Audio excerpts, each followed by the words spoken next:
Hello, and thank you for joining us today. Today we will be going over the Ship in a Bottle keychain instructions. By now you should have picked up a take and make kit that has the blue beads, the glass jar with the cork, a keychain ring, and the instructions as well.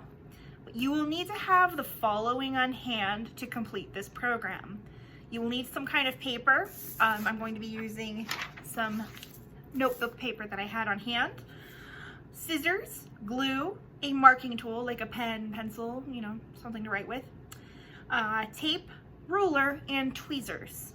With that, let's go ahead and get started. So you'll notice the first part of the instructions are to practice making your ships. The majority of this video will be focused on the Origami Ship. And then afterwards, I will show you the last steps to get this guy all done. Okay, so we're going to go ahead and start learning how to do our origami ship. So the first thing you're going to do is you're going to orient your paper vertically with the long edges going up and down. And then you're going to fold the bottom half up towards the top, or the top half towards the bottom. You're going to fold it in half, however you want to remember that.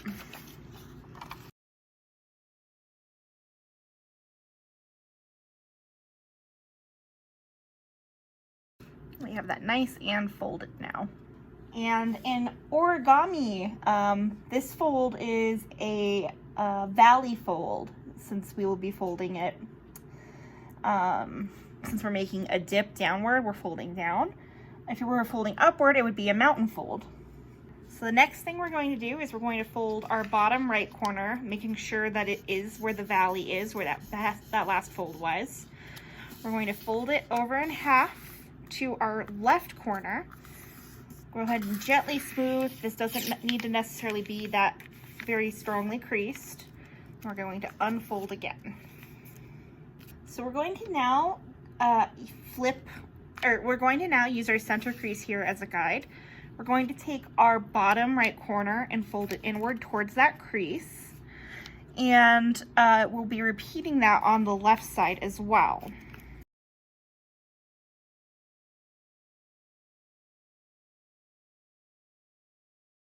Now we're going to rotate our paper so that this point is at the top, like so.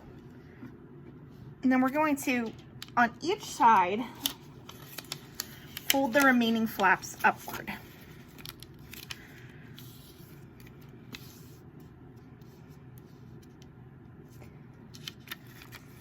And you will tuck these excess here on the other side.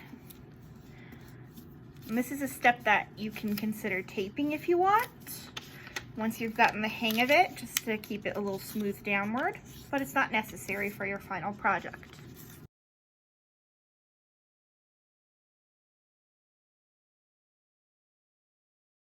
So next we're going to do the opening at the base. So that is this bottom part right here.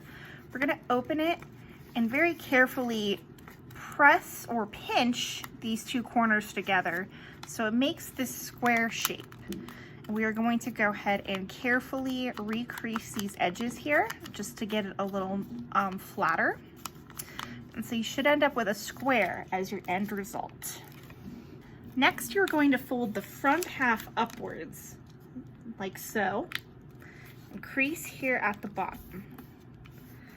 I'm going to go ahead and do that on the other side as well.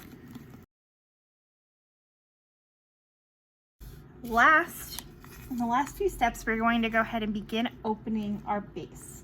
What you will be doing is pulling gently, you don't want to tear this, and kind of manipulating the paper so that way you can pull these two sides out.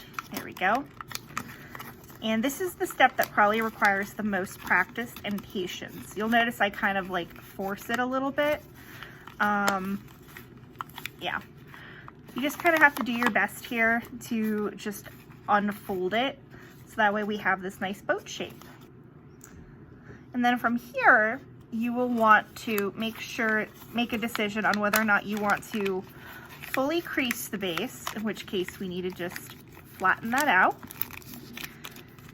like that, which will make it flat, but still a little two-dimensional, or if you want to do something a little more wider, in which case you will carefully insert your fingers into the base and press the center triangle there outward to give it that more fleshed out look. And so that is how you make an origami boat.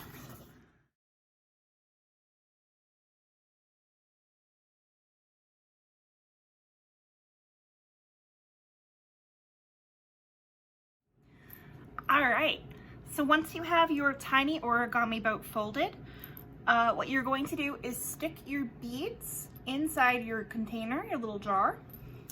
Then you're going to take your tiny origami boat and you're going to go ahead and insert it into your jar.